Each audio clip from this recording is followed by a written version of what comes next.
problem 3 on Connect, exercise 1210 in your text, is a different kind of allocation problem. In the past, we've been allocating costs that couldn't be traced directly to either a product or a person or a machine or something like this.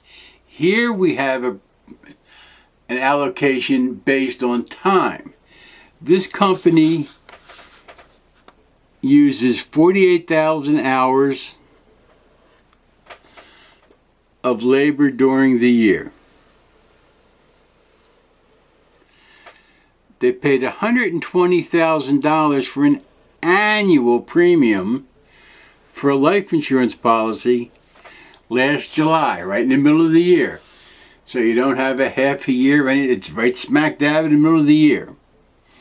So you have to figure out how you're going to allocate the insurance cost for each of the 12 months. Well, you can't do it by days because months have different amounts of days. They have different amounts of holidays. So doing it by work days doesn't work real well. It's pretty intensive to try and do it that way. The only way that makes sense to me is to take that $120,000 in insurance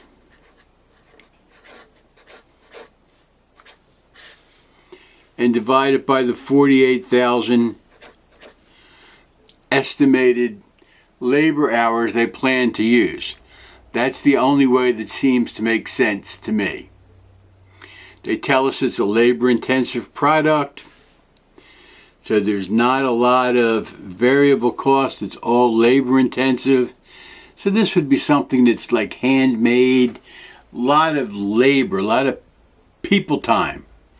Not a lot of machine time, not a lot of variable costs. So when you take that 120 and divide it by 48, you come up with $2.50 an hour, I believe.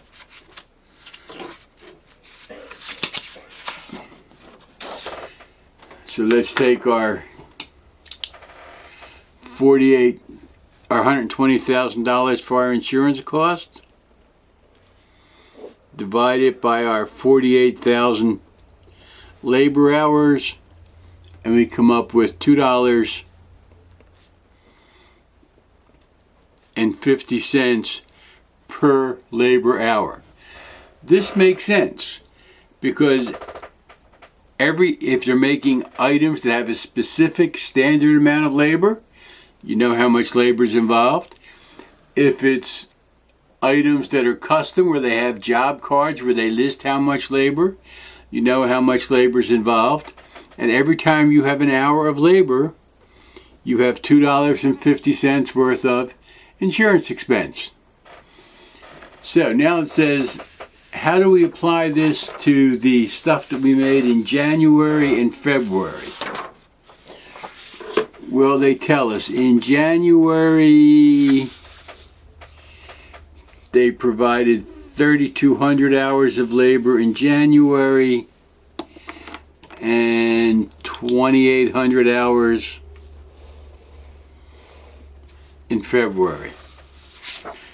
So 2,800 in February, 3,200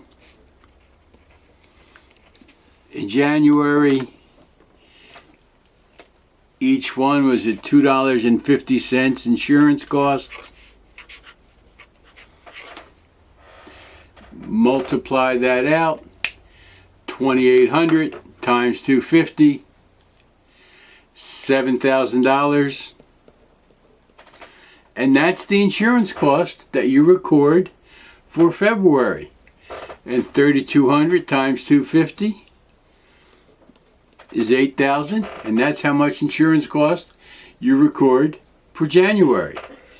You allocate the rate, you take the rate based on some number that makes sense to you, and then that's the rate you use to apply that cost throughout the year.